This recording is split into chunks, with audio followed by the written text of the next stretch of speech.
Tunawashukuru sana kwa nyakati ambazo mmetufuatilia kila siku, na tunasema asante sababu ni neema ya Mungu kwa kuwa tungali hai na tungali naendelea. Ndio tunajua ya kama siku za mwisho zinakaribia. Tunajua ya kama Mungu iko na vitu vingi ambavyo anapenda tufundishe katika maisha yetu, lakini tunainyore vitu vingi ambazo tunashindwa kufuatilia katika maisha yetu ya kawaida. Na mimi najua kama Mungu anatupenda, lakini anatupa vitu vimoja njia nyingi. Mungu anaendelea kuponya, Mungu anaendelea kuokoa watu.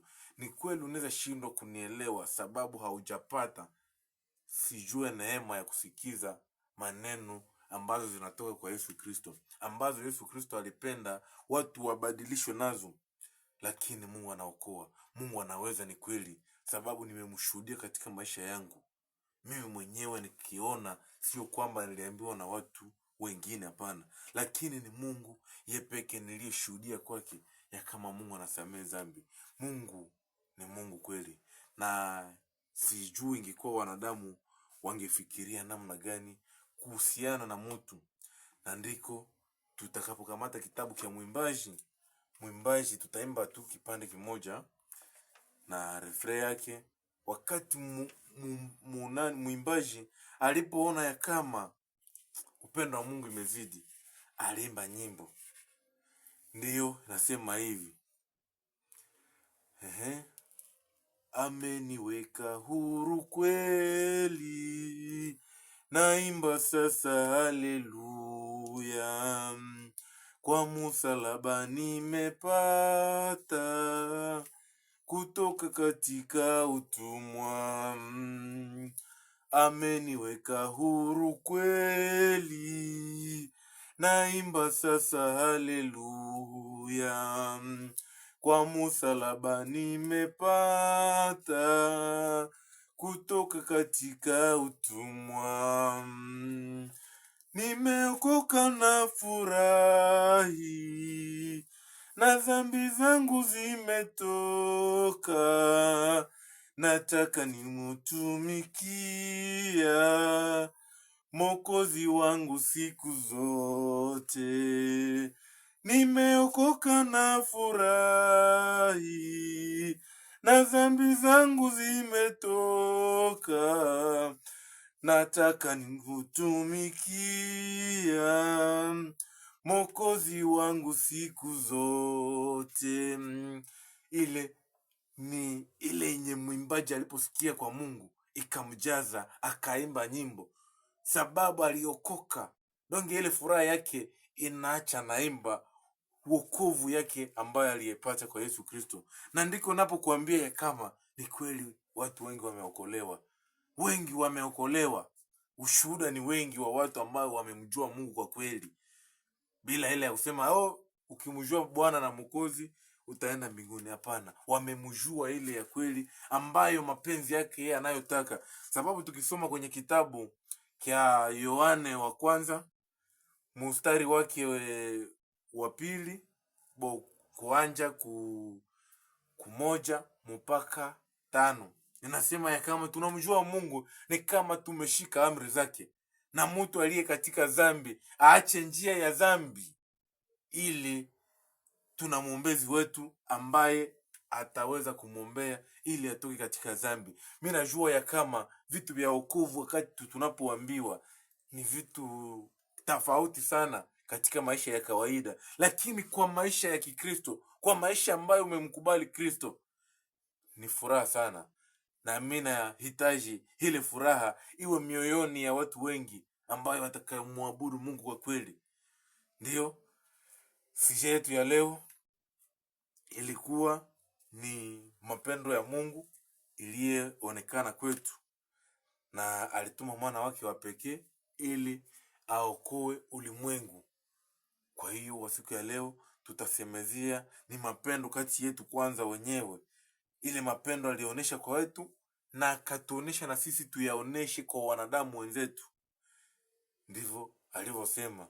Tutakamata kitabu mara moja tu, Yohane wa kwanza mstari wake wa 4 kuanja 8. 18 pale tunashuka na kitabu kyake. Ndio unasema namna gani? 4:8 nasema hivi: kwa hivi mapendo ya Mungu yameonekana kwetu, kwa kuwa Mungu ametupa mwana wake wa pekee katika ulimwengu, ili tupate uzima kwa yeye.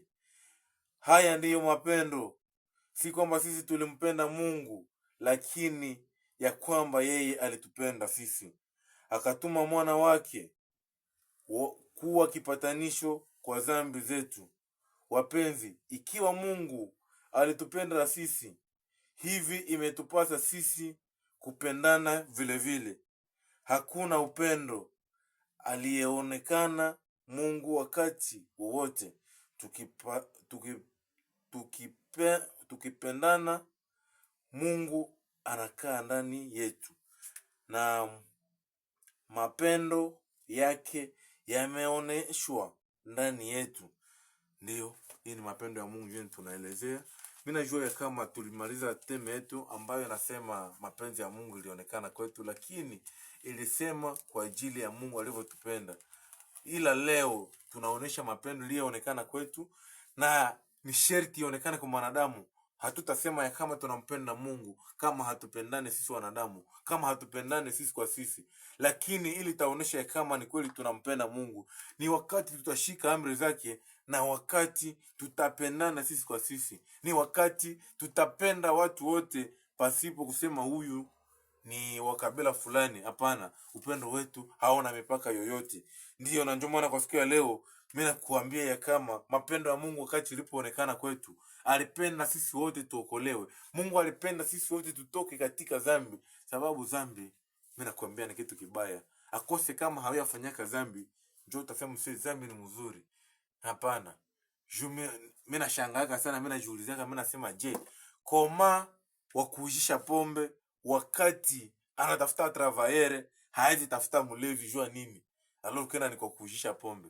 Ndio ndio kuta kenaye hapendi kukosewa. C'est vrai que anakosea yeye, Mungu hapendi yeye naye bamkosee. Hakuna kila mtu mwenye anapenda kukosa maisha yetu ya kimwili. Ile ndio yenyewe mimi natambua kwa watu wote. Na ndio maana kwa siku ya leo mimi nakwambia kama mapenzi ya Mungu yameonekana kwetu, ili sisi wote tuweze kuokolewa, ili sisi wote tutoke katika njiwa ya moto. Moto haikutarishiwa juu ya mwanadamu, moto haiko pale juu ya shetani, lakini kwa kuwa watu wameshindwa kutii Mungu, ndiko watakapoenda kwenye hukumu. Na ndio maana kwa siku ya leo mimi nakuita nikisema ya kama wakati ngali ya kuokolewa, wakati ya kusema na wewe Mungu angali juu yako ili upate wokovu. Mungu wetu ni Mungu wa kweli, sababu ninapo tafakari maneno yake, ninapo tafakari upendo wake, mimi nashindwa kusema ya kama dunia mzima hatutoshe kumwabudu. Hapana, hatujatosha kumwabudu Mungu wa mbinguni, sababu wakati ninapoona kazi zake hatujatosha. Hata dunia mzima ikiokolewa yote inapiga goti kwa kuabudu, haitoshe mapendo ya Mungu. Ila tutaongeza malaika, sijua wazee mbinguni, ndiko tutakapoweza kuenesha efektife yenye inaweza kusema kwa kweli ya Mungu. Mimi kusema dunia mzima hakuna, hatuwezi weza. Umwana nyama zichangane. Upendo wa Mungu ni upendo yenye koyolo sana, na mimi najua kiunaweza shindo kuikomprendre juu peut-être hauyapata okazi ya kuingia mwayo. Mimi ukipata uhuru wa kwenda katika neno la Mungu, mimi najua ya kama utawekwa huru, kama huyu mwimbaji alipotuimbia akasema amewekwa huru, amemweka huru na dhambi zote zimetoka. Lakini wewe ungali natembea mzambi. Ni kweli kuna jita ke huko Mkristo, ungali natembea katika dhambi, lakini yeye dhambi zake zote zimetoka. Na njoo kazi ya Yesu Kristo aliyefanya kwa dunia, sababu watu wengi waliishi katika dhambi, watu walitembea katika nziwa ya dhambi, katika moto kabisa. Lakini wakati walipomwona Yesu Kristo alikuja jua waokoe, alikuja jua sema na mioyo yetu na tuokolewe katika yeye. Na hakuna mwenye alizaliwa mtakatifu, hapana, hakuna aliyeumbiwa mtakatifu, lakini tumepewa utakatifu kwa bure. Kama tunamwamini Yesu Kristo, utapata neema ya kuokolewa na kutoka katika dhambi. Na ndio maana kwa siku ya leo mimi nakuita nikisema leo kesho hatujue ya kesho kama ni nini, hatujue ya kama Mungu atakuja siku gani. Sasa kama tusipojitayarisha, ni ngumu sana kumngolelea Kristo, ni ngumu sana kumfuata Yesu Kristo. Kama unaweza kuwa na njia mzuri ya kufuata Kristo, ni wakati mzuri.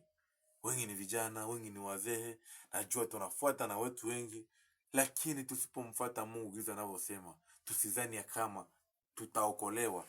Hapana, hakuna wokovu wa wenye dhambi.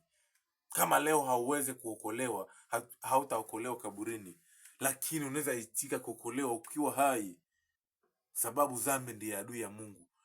Mbinguni hakutaingia kilicho kichafu, mwenye dhambi hataingia mbinguni. Na ndio maana mapendo yake ilionekana, na anasema ya kama si kwamba sisi tulimpenda Mungu. Mimi sikunegosia Mungu niseme Mungu, hapa nimechoka na dhambi, ukuye uniokoe. Hapana. Lakini wakati nilipoona dhambi imenitesa, dhambi imenichosha, nikamuita Mungu nikasema hapana. Kama kweli leo nimesikia maneno yako, ukatuambia ya kama atakayeamini atasamehewa dhambi, na mimi nimeitika kusamehewa, na mimi nimeitika kutoka katika dhambi, sababu dhambi nyingi tulizitenda kutokupenda yetu, lakini tukitumikishwa na shetani. Shetani anatumikisha wale wasiojua kwa njia yake, na ndio maana wanasema ya kama watu wanapotea mkutokujua. Kutokujua ya watu inawapoteza. Lakini wakati umepata uhuru wa kuambiwa kweli ya Mungu, mimi najua kama utaokolewa. Paske bana tuambia kama ukweli unatuweka huru. Wakati tumejua kweli, tuko huru katika Bwana. Na tunaenda na tunajipandisha, sababu tuko na yule aliye juu ya shetani. Hata ukuja na mapesa, hata ukuja na magari, tunakuona wa chini sana, sababu aliye juu yetu ana kila kitu. Na ndio maana kwa siku ya leo mimi nakuita nikisema Mungu anatupenda, na kama Mungu ametupenda, ni sherti tumfuatilie. Ni sherti tuimbe na mwimbaji aliyeokolewa kwa furaha. Alipata furaha katika maisha yake, alipata nguvu mpya ambaye aliyemshindikiza ili ahubiri neno la Mungu, ilimpa aspiration mpya. Mimi nakwambia kwa Mungu kuko vitu vingi ambavyo unavyopata wakati umejua kweli. Kuna vitu vingi ambavyo unavyofundishiwa vilivyo tofauti na vile ambayo umepata. Lakini kama leo ungali unatembea katika dhambi na bado unajiita Mkristo, mimi nasema ya kama haujapata wokovu wa Yesu Kristo. Haujapata Yesu Kristo. Ni sherti mtafute Kristo ili uokolewe, sababu hukumu iko juu ya watu. Watu wengi walicheka wakati wa Musa, wakati wa Noa, lakini wakati vuli liliponyesha, watu wengi waliteremka katika maji. Baba, mama, sipendi na wewe upatikane kati ya wale watakaopotea, lakini uwe kati ya wale watakaookolewa.